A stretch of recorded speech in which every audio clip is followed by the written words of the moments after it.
चलिए ठीक है, हेडिंग डालें particle nature of electromagnetic radiation. What actually we are doing is, हम लोग अभी कहानी बना रहे हैं। कहानी मतलब हम लोग ये चेक कर रहे हैं कि बोर एटॉमिक मॉडल को समझने के लिए क्या क्या थ्योरीज रिक्वायर्ड है, क्योंकि वो जब तक थ्योरी नहीं समझेंगे तो आप बोर का एटॉमिक स्ट्रक्चर नहीं समझ सकते, बोर का एटॉमिक मॉडल आपको समझ में नहीं आएगा। तो अभी हम लोगों ने देखा कि कुछ चीजें होती हैं जो सिर्फ वेव नेचर पोजेस करती हैं, और कुछ फेनोमेना जिसको वेव के नजर से समझा जा सकता है, जैसे आपको लिखवाया होगा diffraction, interference, constructive interference, destructive interference. Last class में उस बारे में कुछ मैं बात कर रहा हूं। अब हम लोग पार्टिकल नेचर चेक करते हैं कि कौन सा ऐसा वो है, फेनोमेना है जो ये प्रूव करेगा कि कुछ चीजें या जो आपका इलेक्ट्रॉन है वो पार्टिकल नेचर पोजेस करता है। फिर हम देखेंगे कि कहीं कहीं पर वो वेव नेचर शो कर रहा है और कहीं कहीं पे वो पार्टिकल नेचर शो कर रहा है। इसका मतलब उसके पास दोनों नेचर है, that is called as dual nature of particle. और फिर आगे हम लोग बोर एटॉमिक थ्योरी के पास जाएंगे। लिखिए, to explain the phenomena of black body radiation, to explain the phenomena of black body radiation and photoelectric effect, to explain the phenomena of black body radiation and photoelectric effect, Planck नामक एक scientist, इसीलिए इसी theory को आप क्या बोलते हैं, Planck's quantum theory. Max Planck in the year 1900 proposed a theory after his name and photoelectric effect. Max Planck in the year 1900 proposed a theory after his name which is known as Planck's quantum theory, which is known as Planck's quantum theory. तो Planck की quantum theory, Max Planck नामक scientist ने quantum theory दिया। What is quantum theory, अब उसको समझते हैं। आगे लिखिए, this theory was further extended by Einstein, this theory was further extended by Einstein in 1905। 1905 मतलब 1905 में इसको फर्दर आइंस्टाइन ने क्या किया, एक्सटेंड किया। तो पहले मैक्स प्लैंक ने कुछ बताया और उसी मैक्स प्लैंक की बात को फर्दर आगे कंटिन्यू किया गया। The main postulates, full stop देकर लिखिए, the main postulates of Planck's atomic theory are as follows. The main postulates of Planck's atomic theory are as follows. क्या क्या पोस्टुलेट्स हैं प्लैंक की एटॉमिक थ्योरी की, उसे आप समझिए। पहला, the radiant energy, first point, the radiant energy is emitted और absorbed not continuously but discontinuously. The radiant energy is emitted और absorbed not continuously but discontinuously in the form of small discrete packets of energy, small discrete packets of energy, small discrete packets of energy known as quantum, full stop। the quantum of energy या quanta भी बोलते हैं इसको, the quanta of energy या the quantum of energy, the quantum of energy is also known as photon in case of light, the quantum of energy is also known as photon in case of light। पहली बात जो max Planck ने बताई वो ये है कि जब कभी भी कोई पार्टिकल आइदर एनर्जी को एब्सॉर्ब करे या ये एनर्जी को क्या करे, रिलीज करे, या एनर्जी को क्या करे, एमिट करे, ये एनर्जी को क्या करे, एमिट करे। इन दोनों ही केस में ये जो एनर्जी का एब्सॉर्प्शन है और जो एनर्जी का एमिशन है ये डिस्क्रीट फॉर्म में होता है, डिस्क्रीट फॉर्म। ये कंटीन्यूअस फॉर्म में नहीं हो सकता, ये डिस्क्रीट फॉर्म में होता है, ये कंटीन्यूअस फॉर्म में नहीं होता है। This is not in continuous form. अब आपके मन में डाउट आएगा, what do you mean by discrete form and what is continuous form. जैसे आपको मैं ये बोलूं कि number of students in the class, number of students in the class, ये एक डिस्क्रीट वैल्यू। डिस्क्रीट वैल्यू मतलब या तो एक बच्चा हो सकता है क्लास में, या दो बच्चा हो सकता है, या तीन बच्चा होता है, डॉट डॉट डॉट डॉट, कुछ भी हो सकता है, एन नंबर ऑफ बच्चा हो सकता है। कभी मैं ये बोल सकता हूं क्या कि मेरी क्लास में 1.1 स्टूडेंट बैठे हुए, कैन आई से समथिंग लाइक दिस कि मेरी क्लास में 1.1 स्टूडेंट बैठे हुए थे। इवन इफ कि कोई कितना भी पतला बच्चा क्यों ना हो, इवन इफ कोई कितना भी मेरे तरह तगड़ा मास्टर क्यों ना हो, पर मैं भी एक इंडिविजुअल, एक ही काउंट होगा।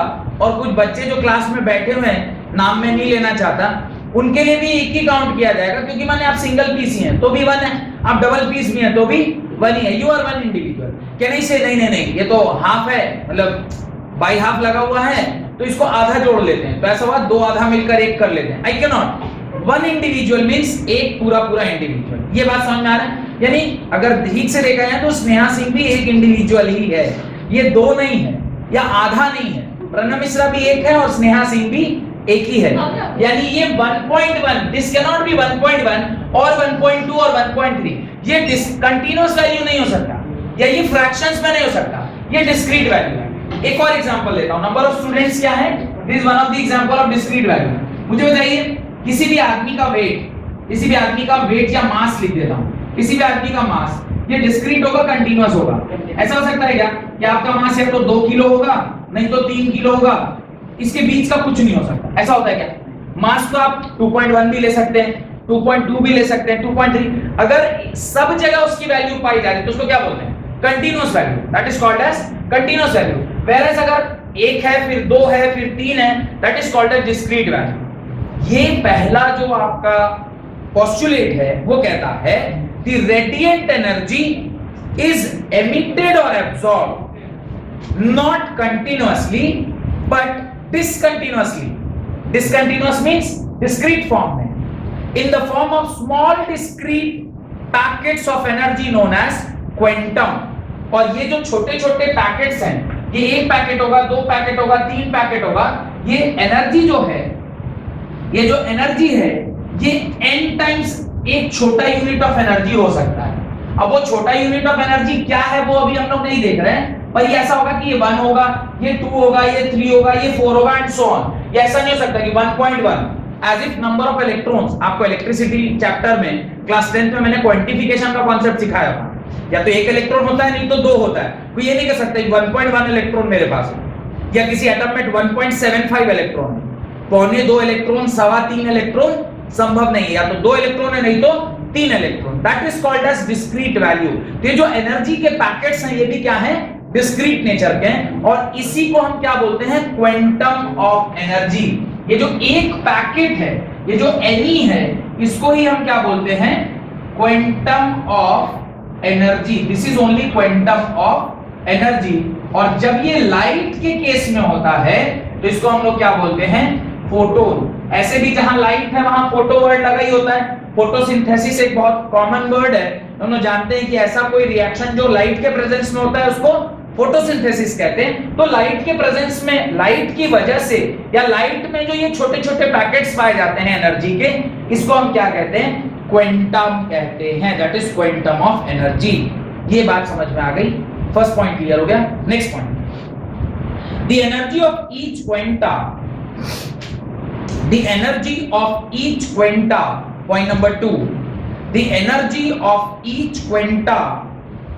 क्वांटम को ही क्वांटा बोल रहे हैं क्योंकि एक को क्वांटा और बहुत हुए तो क्वांटम, ठीक है? तो the energy of each quanta is directly proportional to frequency of radiation. ये जो एनर्जी है ये डायरेक्टली किसके प्रोपोर्शनल है? फ्रीक्वेंसी।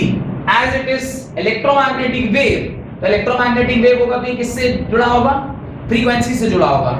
और ये लाइट की बात कर रहे हैं तो लाइट तो इलेक्ट्रोमैग्नेटिक वेव है, या हीट भी इलेक्ट्रोमैग्नेटिक वेव है, तो energy is directly proportional to frequency के बराबर। अब ये दिया किसने? प्लैंक ने। तो मैं एनर्जी को जब प्रोपोर्शनैलिटी से इज इक्वल टू में लिखूंगा तो मैं क्या लिखूंगा? E is equal to h mu, when h is what? h is Planck's constant. h is Planck constant. E is equal to h mu का फॉर्मूला हमें यहीं से मिलता है। Energy is h times the frequency. इसको अपनी copy में लिख लीजिए, where h is Planck's constant or proportionality constant, where h is Planck's constant or proportionality constant. और इसकी वैल्यू लिख लीजिए 6.626 into 10 raised power minus 27.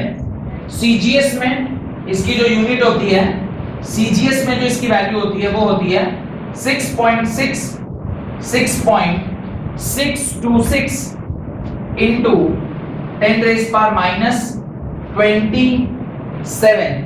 Whereas SI unit में जब आप इसे यूज करते हैं तो SI यूनिट में इसकी वैल्यू होती है 6.626 into 10 raised power minus 34. This is joule per second. और SI यूनिट में जूल का यूनिट क्या होता है? डाइन। है तो नहीं हमारे बीच में कोई? डाइन पर सेकेंड। समझे? कोई है तो नहीं हमारे बीच में? डाइन पर सेकेंड नहीं है ना? कोई मैं बोला कि डाइन पर सेकेंड, हमारे बीच में ऐसा कोई नहीं है। सौम्य, हमारे बीच में ऐसा कोई नहीं है। नेक्स्ट, हाँ नहीं है, यही मैं भी बोल रहा हूँ, नहीं है, गुड, होना भी नहीं चाहिए। Dyne is the CGS unit, dyne is the CGS unit of work या heat. Third point, the amount of energy emitted or absorbed, the amount of energy emitted or absorbed, the amount of energy emitted or absorbed is the whole number quanta, that is energy is quantized. Energy क्या है? Quantized होती है। That is E is equal to किसके बराबर? NH mu के बराबर। Energy is quantized where n can be 1, 2, 3 ... infinity तक। ये n क्या होना चाहिए? Any natural number. n is any natural number. Got it? कोई डाउट है तो पूछिए। अच्छा, this can be any natural number और this can be any integer भी हो सकता है। माइनस भी चलेगा क्या? जीरो भी चलेगा क्या? जीरो चलेगा, माइनस चलेगा क्या? Yes, energy can be negative. क्या एनर्जी भी नेगेटिव?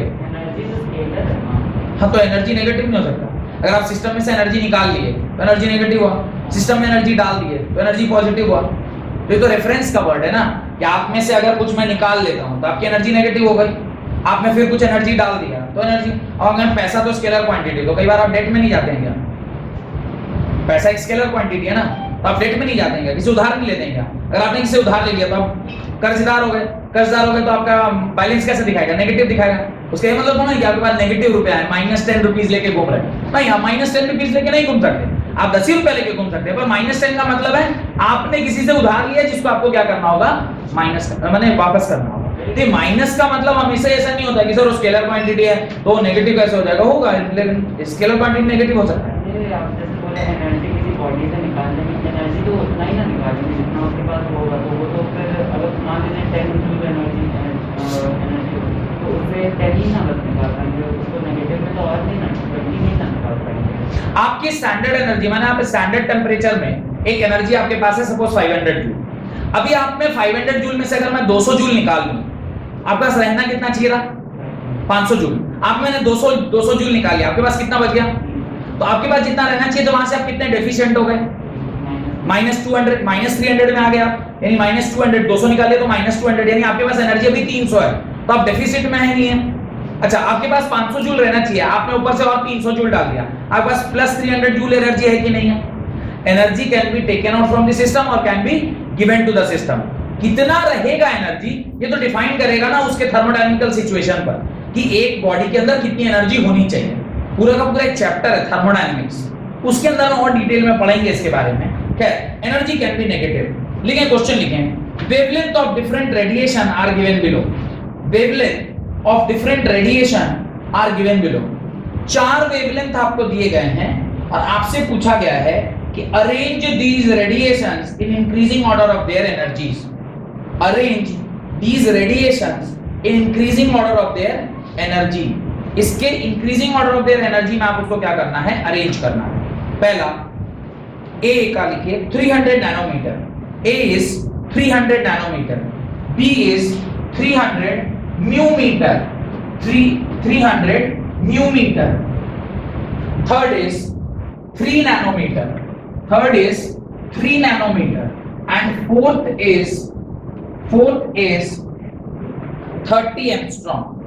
A कितना है, 300 nanometer, A is 300 nanometer, B is 300 mu meter, 300 mu meter, C is 3 nanometer, 3 nanometer and D is 30 angstrom. आपसे पहले तो ये पूछा गया है कि इसको आप increasing order of their energy, अभी increasing order of their energy का इसके साथ क्या रिलेशनशिप है, ध्यान से देखिए। E is equal to h mu, यानी यहां से मैं लिख सकता हूं E is directly proportional to mu, यानी जिसका म्यू ज्यादा उसकी एनर्जी ज्यादा। इस लाइन में कोई डाउट है ना? नहीं। अच्छा, आप ये भी जानते हैं lambda mu is equal to c. अभी वेव थ्योरी जब पढ़ाया था तो देयर एक रिलेशनशिप लिखाया था ना कि लैम्डा म्यू के बीच में रिलेशनशिप होता है। यहां से मुझे पता चलता है lambda is inversely proportional to mu, यानी अगर किसी का म्यू ज्यादा होगा तो उसका लैम्डा क्या होगा, कम। यानी इन दोनों को अगर मैं एक साथ जोड़कर लिखूं, मैं लिखूंगा कि जिसकी energy is directly energy is inversely proportional to what, lambda. यानी किसी का अगर लैम्डा ज्यादा तो उसकी एनर्जी कम, किसी का अगर लैम्डा कम तो उसकी एनर्जी ज्यादा। यहां तक कोई डाउट है तो पूछिए। नहीं, आपको ये सब क्या दिया हुआ है, सारा वेवलेंथ दिया हुआ है। तो वेवलेंथ और एनर्जी के बीच में इनवर्स रिलेशन है, यानी आप पहले बड़ा से छोटा वेवलेंथ को सजा लीजिए, उसको उल्टा करिएगा तो एनर्जी का रिलेशनशिप आ जाएगा। तो अभी पहले ये तो लिखा हुआ है सब अलग अलग यूनिट में, तो इसको पहले क्या करना होगा, एक कॉमन यूनिट में हमें क्या करना पड़ेगा, कन्वर्ट करना पड़ेगा। जब आप इसे कॉमन यूनिट में कन्वर्ट करेंगे तो ये क्या आएगा, ये आएगा 300 into 10 raised to the power -9। ये क्या आएगा 300 into 10 raised power -6। ये क्या आएगा 3 into 10 raised power -9 और ये क्या आएगा 30 into 10 raised power -10। अब ये तो आ गया सारा मीटर में, लेकिन अभी भी ये बैलेंस नहीं है, अभी भी ये बैलेंस नहीं है। क्यों बैलेंस नहीं है, क्योंकि सबका जो 10 रेज़ पावर 10 के ऊपर जो पावर है वो सब क्या है, अलग अलग है। तो आपको अगर इसको बराबर करना है तो कुछ तो एक तो कॉमन सिस्टम में लेके जाना होगा। आप ये करिए, इन दोनों को भी 10 रेज़ टू द पावर के टर्म्स में लिख लीजिए, दोनों को 10 रेज़ पावर -9 के टर्म्स में लिख लीजिए, तो फिर सारा 10 रेज़ पावर -9 में हो जाएगा। उसके बाद इजीली हम क्या कर सकेंगे, कंपेयर कर सकेंगे। तो सारा को 10 रेज़ पावर -9 के ऑर्डर में लिखिए। अगर इसको 10 रेज़ पावर -9 के ऑर्डर में लिखना है तो आपको इसमें क्या करना होगा, और 3 ऐड करना होगा। तो इनटू करेंगे कि डिवाइड करेंगे, डिवाइड करेंगे। अगर इसे फर्दर मैं 3 बार और डिवाइड कर रहा हूं, यानी मेरे को 3 यूनिट चाहिए, इसे अगर मैं डिवाइड करूंगा तो क्या मिलेगा बताइए, 0.3 into 10 रेज़ पावर -9। अच्छा, इसको अगर करेंगे तो क्या करना पड़ेगा, इसको मल्टीप्लाई करना होगा। तो ये क्या हो जाएगा 300 into 10 रेज़ पावर -9 मीटर। बस चारों का चारों सेम यूनिट में निकल के आ गया। आप इन दोनों को मल्टीप्लाई कर दीजिए और आपका फाइनल आंसर आपका निकल के आ जाएगा। और फाइनल आंसर होगा सबसे ज्यादा। अभी वेवलेंथ का ऑर्डर क्या होगा, वेवलेंथ का ऑर्डर लिखिए, ऑर्डर ऑफ वेवलेंथ। सबसे बड़ा वेवलेंथ किसका है, ये 300, ये 300, ये दोनों बराबर है, यानी A is equal to D, ये दोनों सबसे बड़े हैं। और फिर उसके बाद आता है C, और सबसे छोटा वेवलेंथ किसका है, बॉम्बे का। This is the order of wavelength. Wavelength का जो ऑर्डर होगा उसका exactly opposite will be the order of energy. Energy का ऑर्डर, ये लैम्डा का ऑर्डर है, तो एनर्जी का ऑर्डर क्या होगा, एनर्जी का ऑर्डर एग्जैक्टली इसका अपोजिट, यानी A is equal to D, ये सबसे छोटा, फिर C, और सबसे बड़ा क्या हो जाएगा, B हो जाएगा। और यही आपका क्या होगा, यही आपका क्या होगा आंसर, यही आपका क्या होगा आंसर होगा। A is equal to D, A is equal to D, और उसके नीचे नीचे जैसे जैसे सजाया गया उसको आप अपनी कॉपी में सजाएं। Got it?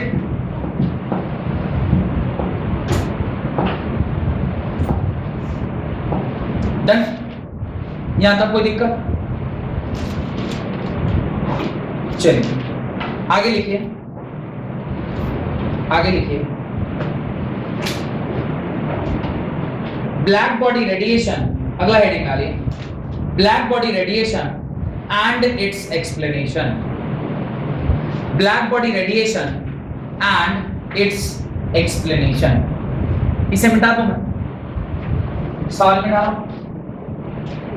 Black body radiation and its explanation, black body radiation and its explanation. चलिए राइट, ब्लैक बॉडी किसे कहते हैं? पहले तो मैंने यही आपसे सवाल पूछा था कि what is a black body, एक ब्लैक बॉडी आप किसे कहते हैं? ब्लैक बॉडी किसे कहते हैं? तो कुछ लोगों ने कहा ऐसी बॉडी जो क्या करती है, क्या बता रहे थे? एनर्जी एब्जॉर्ब करती है पर रेडिएट नहीं करती, दैट इज ब्लैक बॉडी। और कोई ब्लैक बॉडी का, ब्लैक बॉडी का और कोई डेफिनेशन जो आपको पता हो? What is a black body? लिखिए, the ideal black body, the ideal black body, the ideal black body is the body that emits and absorbs, is the body that emits and absorbs radiation of all frequencies, radiation of all frequencies. The ideal black body is the body that emits and absorbs radiation of all frequencies, full stop.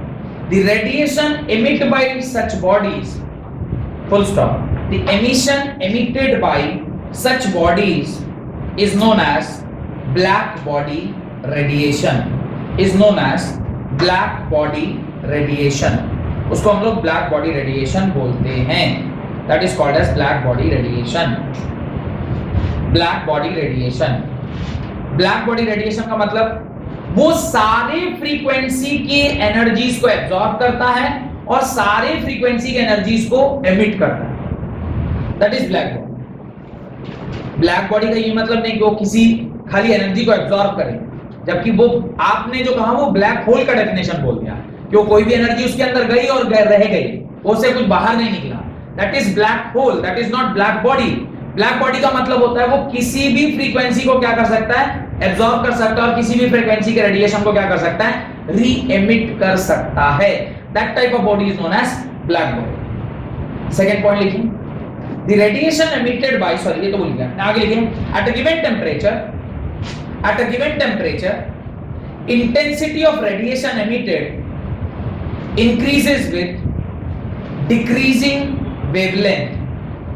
At a given temperature intensity of radiation emitted increases with decreasing wavelength, decreasing wavelength, यानी wavelength और intensity के बीच में एक relationship है। क्या है relationship? अगर temperature constant है तो intensity with which it is energy is coming out of a system is inversely proportional to इस वेवलेंथ, मतलब I is inversely proportional to lambda. अगर किसी का लैम्डा ज्यादा है तो उसकी इंटेंसिटी क्या होगी, कम होगी, अगर किसी का लैम्डा कम है तो उसकी इंटेंसिटी क्या होगी, ज्यादा होगी। ये फर्स्ट आर्गुमेंट है। अगर मैं इसी आर्गुमेंट को फ्रीक्वेंसी के साथ लिखूं तो मैं ये लिखूंगा intensity is directly proportional to mu. किसी की अगर फ्रीक्वेंसी ज्यादा है मींस उसकी इंटेंसिटी ज्यादा, किसी की अगर फ्रीक्वेंसी कम है इसका मतलब उसकी इंटेंसिटी क्या है, कम। बिकॉज जब आप लैम्डा के साथ इनवर्स रिलेशनशिप लग रहा है इसका मतलब है आप म्यू के साथ डायरेक्ट रिलेशनशिप रखिएगा, ये आपका सीधा सीधा मतलब है। अब इससे हम क्या समझे? पहले तो मुझे ये समझ में आया कि इंटेंसिटी क्या, व्हाट इज इंटेंसिटी, इंटेंसिटी किसे बोलते हैं? और एक और वर्ड है frequency. There is a difference between intensity and frequency. Frequency किसे बोलते हैं और इंटेंसिटी किसे बोलते हैं? कौन बताएगा? कोई बताए? हाँ आप इधर आइए, हाँ इधर आइए। अब ये देखिए आपको इंटेंसिटी और फ्रीक्वेंसी का डिफरेंस बता रहा हूं। What is the difference between intensity and frequency? अब देखिए ये इतना आगे नहीं, ये देखिए ये इनका हाथ है, ठीक है? इस मार्कर को जरा ध्यान से देखिएगा और इसके हरकतों को देखिएगा क्या हो रहा है। अभी इनसे अगर मैं पूछूंगा कि आपको किसमें ज्यादा चोट लगा और किसमें आपको ज्यादा ज्यादा बार, चलिए देखते हैं फिर समझ आएगा। अभी मैं बता रहा हूं कि फ्रीक्वेंसी का क्या मतलब होता है। फ्रीक्वेंसी का मतलब समझते हैं। मैंने अभी इनको ऐसे मारा, हर 1 सेकंड में एक बार मार रहा हूं, ये इसकी एक फ्रीक्वेंसी हुई। फ्रीक्वेंसी का डेफिनेशन क्या बताया था? Number of times the body striking a particular object, यानी 1 सेकंड में वो कितनी बार किसी भी साइकिल को कंप्लीट कर रहा है। यहां से जाके फिर यहां आना, ये एक साइकिल हुआ, ये इसकी फ्रीक्वेंसी है। Now I am increasing the frequency, ध्यान से देखिए, I am increasing the frequency. Frequency increase कर रही या भी धीरे धीरे रहा? धीरे धीरे मतलब the speed was slow, speed of striking the body was slow. अभी लगा, फिर अभी लगा, फिर अभी लगा। अच्छा, अभी I am increasing the frequency. Number of times striking a body पर सेकंड क्या हो गया? इंक्रीज कर गया। आपने फ्रीक्वेंसी को क्या कर दिया? इंक्रीज कर दिया। यू अंडरस्टूड द मतलब ऑफ फ्रीक्वेंसी। अब इंटेंसिटी समझिए। अभी फ्रीक्वेंसी वही है पुराना वाला, पर इंटेंसिफाइड है। देखिए फ्रीक्वेंसी वही है पर इंटेंसिटी बढ़ गया। अब तक की आवाज पहुंच रही है, इंटेंसिटी बढ़ गया, इसकी इंटेंसिटी बढ़ गई। मैंने इनको चोट ज्यादा लग रहा है, इंटेंसिटी। अच्छा देखिए, अब मैं ना इंटेंसिटी को भी बढ़ा रहा हूं और फ्रीक्वेंसी भी बढ़ा रहा हूं। इंटेंसिटी को भी बढ़ा रहा हूं और फ्रीक्वेंसी बढ़ा रहा हूं। क्या होगा देखिएगा, इंटेंसिटी भी बढ़ा और फ्रीक्वेंसी भी बढ़ गई। तो इनको ज्यादा अच्छा समझ में आएगा क्योंकि इनके हाथ में इंटेंसिटी का भी प्रभाव पड़ा और फ्रीक्वेंसी का भी प्रभाव पड़ा। तो frequency is the number of times you are striking a particular object. This is intensity, sorry this is frequency. अभी देखिए वही सेम चीज में अभी आवाज के साथ आएगा ना तो आपको ज्यादा अच्छा डिफाइन हो पाएगा। अभी देखिए मैं फ्रीक्वेंसी बता रहा हूं, अभी स्लो फ्रीक्वेंसी है, slow frequency and slow intensity, slow frequency and slow intensity. Now I am increasing the frequency but intensity is same. Now I'm increasing the intensity with slower frequency. Now I'm increasing the intensity and increasing the frequency both. अभी समझ आया what is intensity and what is frequency? Frequency और intensity का बहुत close मतलब होता है, पर अगर आप इसको ठीक से नहीं समझेंगे तो फोटो इलेक्ट्रिक इफेक्ट समझेंगे। और हम क्या कर रहे हैं? फोटो इलेक्ट्रिक पढ़ने के लिए अभी थ्योरी बांध रहे, समा तैयार कर रहे, समा बांध रहे। तो वो फ्रीक्वेंसी को और इंटेंसिटी का मतलब क्लियर नहीं होगा तो आप अभी फोटो इलेक्ट्रिक इफेक्ट नहीं समझ पाएंगे। बट तो अभी इसका मतलब मेरे ख्याल से आप समझ में आ गया होगा। इसको और इसका एप्लीकेशन मैं कहां दिखाऊंगा आपको? इसका एप्लीकेशन दिखाऊंगा फोटो इलेक्ट्रिक इफेक्ट। अभी इंटेंसिटी और वेवलेंथ और इंटेंसिटी और फ्रीक्वेंसी ये डायरेक्टली प्रोपोर्शनल है, ऐसा बताया गया। आगे लिखिए, आगे लिखिए। The wavelength reaches a maxima, sorry, the intensity reaches a maxima at a given wavelength. The intensity reaches a maxima at a given wavelength and then starts decreasing with further decrease of wavelength. With further decrease of wavelength, intensity reaches a maxima at a given wavelength and then start decreasing with further decrease in the wavelength. देखिए क्या बोलने की कोशिश कर रहा है, इसको समझिएगा। ये थ्योरी बना रहे हैं अभी हम लोग, कैसे ब्लैक बॉडी काम करता है।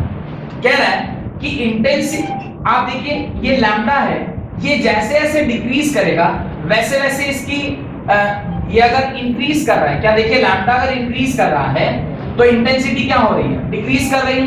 लैम्डा डिक्रीज कर रहा है तो इंटेंसिटी क्या हो रही है? बढ़ती जा रही है। कह रहा है कि अगर ग्राफिकली देखिएगा तो समझ में आएगा। अब कह रहा है अगर आप लैम्डा को स्लोली डिक्रीज कर एक टाइम तक ये इंक्रीज करता है। जैसे जैसे आप लैम्डा को डिक्रीज करिएगा एक टाइम तक ये क्या करेगा? इंक्रीज करेगा। एक पर्टिकुलर पॉइंट पे जाके उसका क्या हो जाएगा? मैक्सिमा आ जाएगा। उसके बाद आप फर्दर उसको चाहे कितना भी डिक्रीज करिए, वो क्या करता है? इंटेंसिटी क्या होता जाएगा? डिक्रीज ही करता जाएगा। आर्गुमेंट क्या है, समझ में आया? आर्गुमेंट कह रहा है कि फ्रीक्वेंसी के घटने से इंटेंसिटी बढ़ता है, वेवलेंथ के घटने से इंटेंसिटी बढ़ता है। ये स्टेटमेंट आपने लिखा हुआ है, ठीक है। अब इंटेंसिटी आप घटाते जा रहे हैं, सॉरी वेवलेंथ आप घटाते जा रहे हैं, वेवलेंथ घट रहा है, घट रहा है, घट रहा है, घट रहा है, घट रहा है, घट रहा है, घट रहा है, घट रहा है, कुछ घट रहा है। एक टाइम ऐसा आएगा जिस पर आपको क्या मिल गया, मैक्सिमम इंटेंसिटी मिल गया। उसके बाद even if you further decrease the wavelength, the intensity is not going to increase, वो क्या होता जाएगा, डिक्रीज करता जाएगा। अब स्टेटमेंट को एक बार पढ़िए, इंटेंसिटी रीचेज अ मैक्सिमम, वो एक मैक्सिमम पॉइंट पहुंच जाता है एट अ गिवन वेवलेंथ। आप वेवलेंथ को घटाते जा रहे हैं, एक टाइम ऐसा आएगा जब इंटेंसिटी क्या हो गई, मैक्स हो गई। उसके बाद आप चाहे कितना भी वेवलेंथ बढ़ाइए, इंटेंसिटी और फर्दर इंक्रीज नहीं कर सकती, वो भी क्या करने लग जाएगी, डिक्रीज करने लग जाएगी। ये समझ में आ गया। एक मैक्सिमा पहुंचने के बाद चाहे आप फर्दर कितना भी उसे इंक्रीज करिए, वो और इंक्रीज नहीं होगा, वो क्या होने लग जाएगा, डिक्रीज। यानी एक पॉइंट तक ही ये इनवर्स रिलेशनशिप चलता है, उसके बाद फिर क्या हो जाता है, डायरेक्ट रिलेशनशिप का ग्राफ फॉलो होने लग जाता है। अब आप कहेंगे सर ये जान के हम क्या करेंगे, इसका जो एप्लीकेशन है वो अगेन फोटो इलेक्ट्रिक इफेक्ट में आपको समझाऊंगा। उस दिन पे एक सिर्फ ये वाला, ये जो मैं लाइन बोल रहा हूं इसको ध्यान रखना है कि वेवलेंथ और लैम्डा, वेवलेंथ और intensity they are inversely proportional, पर जैसे जैसे वेवलेंथ घटता जा रहा है इंटेंसिटी बढ़ती जा रही है। एक टाइम तक ऐसा होगा, उसके बाद आप फर्दर अगर इसे डिक्रीज करेंगे तो इंटेंसिटी फिर क्या होती जाएगी, घटती चली जाएगी, वो बढ़ेगा नहीं। ये लाइन सिर्फ याद रखना। Next point, on heating a solid, on heating a solid, the atom of that solid starts oscillating. On heating a solid, the atom of that solid starts oscillation and emit radiation of frequency and emit radiation of frequency mu, emit radiation of frequency mu। अब देखिए ये क्या बोल रहा है, जब कभी भी किसी सॉलिड को आप हीट कर रहे हैं, हीट कर रहे हैं इसका क्या मतलब है, उसको कुछ एनर्जी दिया। जब आप उसको एनर्जी देंगे, वो जो पर्टिकुलर सॉलिड है वो क्या करना स्टार्ट करेगा, ऑसिलेट करेगा। वो जो ऑसिलेशन है, अगर वो ऑसिलेट कर रहा है तो उसकी कुछ फ्रीक्वेंसी होगी, बिकॉज जहां कहीं भी वेव है वहां उसकी फ्रीक्वेंसी है, तो वही फ्रीक्वेंसी को आप क्या बोलते हैं, म्यू बोलते हैं। That frequency is only known as mu. क्या कह रहा है, on heating a solid, the atom of that solid starts oscillation and emit radiation of frequency mu। Obviously, अगर आप किसी सिस्टम को हीट दे रहे हैं, वो हीट को डाइजेस्ट करेगा। कैसे डाइजेस्ट करेगा, अब सॉलिड है वो क्या करेगा, धीरे धीरे उसमें एनर्जी अगर आप देते जाएंगे तो वो वाइब्रेशन स्टार्ट करेगा। एक टाइम इतना ज्यादा वाइब्रेशन आ जाता है कि वो सारे बॉन्ड को तोड़ देगा और सॉलिड किसमें कन्वर्ट हो जाता है, लिक्विड। फिर फर्दर अगर आप उसको और टेम्परेचर दे रहे हैं, हीट दे रहे हैं, और क्या होगा, वाइब्रेशन और ज्यादा फास्ट होगी। बहुत ज्यादा फास्ट होगी तो रैंडमनेस आएगा, और रैंडमनेस आएगा तो लिक्विड किसमें कन्वर्ट हो जाएगा, गैस में। तो यही तरीका है। ये सारा जो थ्योरी है ये कहां से हमें पता चला, ये ब्लैक बॉडी से हमें आइडिया लग रहा है। ब्लैक बॉडी एक ऐसे बॉडी को बोलते हैं जो किसी भी एनर्जी का frequency, now we are just trying to relate how frequency, energy, wavelength, these all are interrelated. Next heading डालें, photo electric effect and its explanation. आज मैं आपको सिर्फ फोटो इलेक्ट्रिक इफेक्ट क्या होता है ये बता देता हूं, अगली क्लास में हम लोग इसके बारे में आप लिखेंगे, क्योंकि फोटो इलेक्ट्रिक इफेक्ट जानना, सिर्फ समझना, अगर आप समझ गए तो फिर लिखने वाला काम तो काफी आसान है, वो तो आप कर लेंगे। देखिए फोटो इलेक्ट्रिक इफेक्ट क्या है, पहले तो सबसे पहले आपको यही समझ में आना चाहिए कि फोटो इलेक्ट्रिक इफेक्ट बोलते किसको है।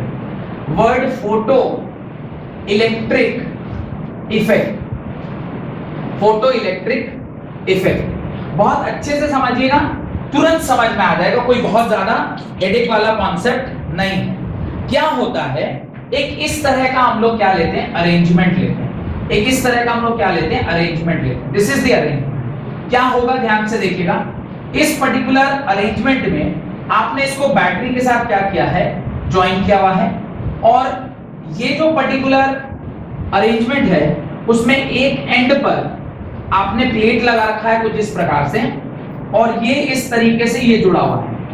ऑलमोस्ट जितने भी एक्सपेरिमेंट अभी तक हम लोगों ने किए कुछ इसी प्रकार का सेटअप वहां पे हम लोग को देखने को मिला है। ये जो सर्कुलर ऑब्जेक्ट है वो कुछ इस प्रकार से है कि लाइट इस पर आकर क्या कर सकती है, टकरा सकती है। लाइट मतलब वेव, लाइट मींस वेव, और जो लाइट वेव होती हैं उसको मैंने अभी थोड़ी देर पहले क्या बताया, उसको क्या बोलते हैं, फोटॉन्स बोलते हैं। उसको क्या बोलते हैं, फोटॉन्स, उसको फोटॉन्स बोलते हैं। अब समझिए कि क्या हो रहा है। फोटो इलेक्ट्रिक इफेक्ट का मतलब लाइट की मदद से, लाइट की मदद से जब इलेक्ट्रिसिटी किसी सर्किट में फ्लो करने लग जाए तो उसे क्या बोलेंगे, फोटो इलेक्ट्रिक इफेक्ट। वर्ड का स्टेट मतलब तो यही है ना, लाइट जब किसी पर्टिकुलर ऑब्जेक्ट के ऊपर आके क्या हो, गिरे, और वहां पर एक इलेक्ट्रिसिटी मुझे देखने को मिल जाए, उसको हम लोग क्या बोलेंगे, फोटो इलेक्ट्रिक इफेक्ट बोलेंगे। अब यानी इलेक्ट्रिक इफेक्ट मुझे देखने को मिला जब फोटो लाइट उसके ऊपर जाके गिरा, ये उसका मतलब। अब मेरे मन में दो तीन ख्याल आने चाहिए कि सर ये जो कार्यक्रम हो रहा है इसके अंदर how light is converted into energy. तो मैं उसके लिए एक छोटा सा आर्गुमेंट आपको देता हूं कि अगर कोई मैं मेटल ले रहा हूं, सपोज करिए यहां पे मैंने XYZ कोई एक मेटल ले रखा है जिसके इस तरह से कुछ सेल्स बने हुए हैं। अभी एक पहला सेल है, इसके अंदर कितने इलेक्ट्रॉन होंगे, 2 इलेक्ट्रॉन। उसके बाद वाले सेल में कितने इलेक्ट्रॉन होते हैं, 8 इलेक्ट्रॉन। और उसके बाद वाले में अगर ये मेटल है तो 1 या 2 या 3 इस प्रकार का कोई ना कोई सिस्टम उसके अंदर एग्जिस्ट कर रहा होगा। अब देखिए, जब कभी भी कोई एनर्जी का पैकेट, क्या बोल रहा हूं मैं, एनर्जी का पैकेट, एनर्जी के पैकेट को मैं hmu बोलूं, एनर्जी का पैकेट को मैं hmu बोलूं, why I will call it hmu, क्योंकि अभी थोड़ी देर पहले मैंने बताया ना आपको कि energy comes in the form of packets, और वो पैकेट को हम क्या बोलते हैं, क्वांटम ऑफ एनर्जी। वो एनर्जी अगर किसी एटम में इस प्रकार से पड़ेगी तो वो इस इलेक्ट्रॉन को क्या करेगा, इजेक्ट करेगा, बाहर निकाल देगा। यहां तक कोई डाउट? जब कोई लाइट रे किसी मेटल सरफेस के ऊपर आके स्ट्राइक करेगा तो वो उस मेटल के इलेक्ट्रॉन को वहां से क्या करेगा, बाहर निकाल देगा। ऑब्वियसली ये एनर्जी लेगा, ये एनर्जी से इसको बाहर निकाला जा सकता है। अब ये इलेक्ट्रॉन बाहर आ गया, ये इलेक्ट्रॉन अगर बाहर आया, ये ऐसे बाहर आ चुका इलेक्ट्रॉन, वही इलेक्ट्रॉन जो वहां पर है ये बाहर आ गया। अब ये पॉजिटिव टर्मिनल है और ये नेगेटिव टर्मिनल। ये पॉजिटिव टर्मिनल ये पूरा ही क्या होगा, पॉजिटिवली चार्ज होगा, और ये पूरा क्या होगा, नेगेटिवली चार्ज होगा। अब ये निकला जो है वो क्या है, पॉजिटिवली चार्ज पार्टिकल है या negatively charge particle, that is positively charge particle. अगर that is negatively charge particle, electron है ना, मेटल सरफेस से इलेक्ट्रॉन निकला, कैसे निकला, जब उसके ऊपर लाइट पड़ा, लाइट के पड़ने से इलेक्ट्रॉन बाहर निकला। ये कौन सा चार्ज था, नेगेटिवली चार्ज पार्टिकल। अब इस नेगेटिवली चार्ज पार्टिकल को ये जो पॉजिटिव टर्मिनल है ये धक्का लगा रहा होगा कि अपनी ओर खींच रहा होगा, यानी यहाँ पे मैंने जो सर्किट बनाया वो गलत बनाया।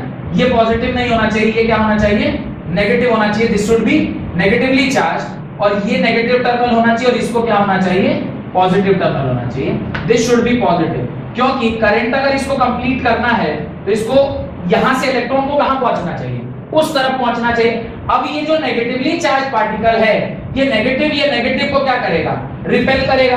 अगर ये इसे रिपेल कर रहा होगा तो ये इलेक्ट्रॉन किधर भागेगा, इस तरफ, और ये पॉजिटिव टर्मिनल उसको अपनी ओर क्या कर रहा होगा, खींच रहा होगा। अगर यहां से निकलने वाला इलेक्ट्रॉन यहां से चलकर अगर इस एंड तक पहुंच गया तो ऐसे एक इलेक्ट्रॉन तो नहीं निकले होंगे ना, कई सारे इलेक्ट्रॉन निकल रहे होंगे, और ये सारे इलेक्ट्रॉन इस एंड से इस एंड को अगर पहुंच गए, इस एंड से इस एंड को अगर पहुंच गए तो सर्किट कंप्लीट हो गई या नहीं हुई, सर्किट कंप्लीट हो गई। और अगर मेरी सर्किट कंप्लीट हो गई तो क्या मैं ये बोल सकता हूं कि इस सर्किट में करंट फ्लो करेगा from positive terminal to negative terminal, current will flow from positive terminal to negative terminal. क्यों, इलेक्ट्रॉन के फ्लो की उल्टी दिशा में क्या फ्लो करता है, करंट फ्लो करता है।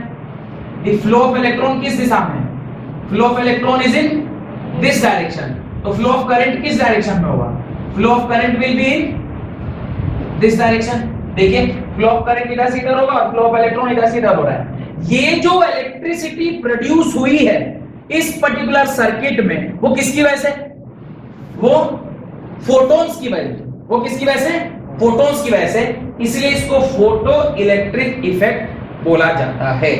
Got it. ये डायग्राम आप अपनी कॉपी में बनाइए और उसके नीचे एक सिर्फ डेफिनेशन लिखिए, पहले डेफिनेशन लिख लीजिए, बाद में डायग्राम बनाइएगा। The phenomena of ejection of electron, the phenomena of ejection of electron from the surface of metal, मैंने जो जो बोला है अभी, जो समझाया है, उसी को सिर्फ इंग्लिश में लिख रहे हैं और कुछ नहीं। The phenomena of ejection of electron, electron कैसे इजेक्ट कर रहा मैंने समझाया। जब कभी भी कोई फोटोन आके किसी इलेक्ट्रॉन को स्ट्राइक करता है तो वो इस इलेक्ट्रॉन को यहां से क्या कर देता है, बाहर निकाल देता है। तो ये इलेक्ट्रॉन क्या करेगा, इसको बाहर निकाल देगा। तो लिखिए the phenomena of ejection of electron from the surface of metal when light of suitable frequency, light of suitable frequency, इसको अंडरलाइन कर लीजिएगा। ये जो लाइट है वो कैसा होना चाहिए, suitable frequency का होना चाहिए। इसका मतलब मैं आपको अगली क्लास में बताऊंगा what is the meaning of suitable frequency। वो suitable वर्ड वहां क्यों यूज किया है मैं अगली क्लास में बताऊंगा। इसको ऐसे समझिए, चाहे समझ ही लीजिए suitable frequency मतलब अभी वो h mu है, आप क्लास 11th है, आपको क्लास 12th वाला चाहेगा तो बोल सकता है ना बाहर निकलो, बाहर निकलो, टाइम हो गया, आपको निकलना पड़ेगा। मैं बोलूंगा आपको बाहर निकलो, आपको निकलना पड़ेगा। अभी 10th वाला आके अगर आपको भूल दे तो ना बाहर निकलो क्लास से, आप क्या बोलोगे? लॉजिक समझ में आ रहा है? यानी आपको अगर इस क्लास से बाहर निकालना है तो कौन आपको बाहर निकाल सकता है, उसका एक पर्टिकुलर औकात होना चाहिए। इस केस में अगर ये इलेक्ट्रॉन है तो ये इलेक्ट्रॉन कब बाहर निकलेगा, तो जो आने वाला इंसिडेंट रेडिएशन है उसका पर्टिकुलर कुछ औकात होना चाहिए। उससे छोटे औकात वाला आएगा तो निकालेगा, नहीं निकाल पाएगा। ये अभी लॉजिक समझ में आया, सुटेबल फ्रीक्वेंसी मतलब। और डिटेल में अगले क्लास में समझेंगे। एटलीस्ट मैं नहीं चाहता था कि एक आप ब्रेन में, दिमाग के अंदर एक वो क्वेश्चन मार्क लेके जाएं और ये सुटेबल फ्रीक्वेंसी मतलब क्या, ऐसा कुछ नहीं। सुटेबल फ्रीक्वेंसी और डिटेल में पढ़ेंगे इसके बारे में कि सुटेबल फ्रीक्वेंसी क्या है, लेकिन एक सर्टेन अमाउंट ऑफ एनर्जी उसके अंदर होना चाहिए जो उसको वहां से क्या कर दे, निकाल पाए। अगर उससे कम एनर्जी वाला है तो उसको नहीं निकाल पाएगा। 10th वाला आपको क्लास से बाहर नहीं निकालता, वो रिक्वेस्ट कर सकता है। यहां तो रिक्वेस्ट भी काम नहीं आएगा, ये बोलेगा प्लीज इलेक्ट्रॉन निकलो, बोले भाग यहां से, नहीं निकलेगा। ठीक है, तो लिखिए suitable frequency falls on it is called photoelectric effect, is called photoelectric effect and the emitted electron, ये जो इलेक्ट्रॉन यहां पर एमिट हुए हैं, ये जो इलेक्ट्रॉन्स हैं, इसको हम क्या बोलते हैं, फोटो इलेक्ट्रॉन्स के नाम से जानते हैं। These are electrons are known as photoelectron, this is known as photoelectron, इसको क्या बोलते हैं, फोटो इलेक्ट्रॉन बोलते हैं। Done, full stop. आगे लिखिए the incoming radiation are known as photons, ये जो इनकमिंग रेडिएशन है, जो सामने से आया है, इसको क्या बोलते हैं, photons. The incoming radiation are known as photons, जो इनकमिंग रेडिएशन है उसको क्या बोलते हैं, फोटोन बोलते हैं।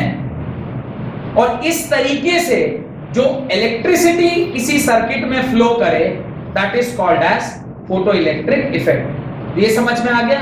अगली क्लास में हम लोग इस फोटो इलेक्ट्रिक इफेक्ट के आगे की कहानी पढ़ेंगे। तब तक के लिए बहुत बहुत धन्यवाद।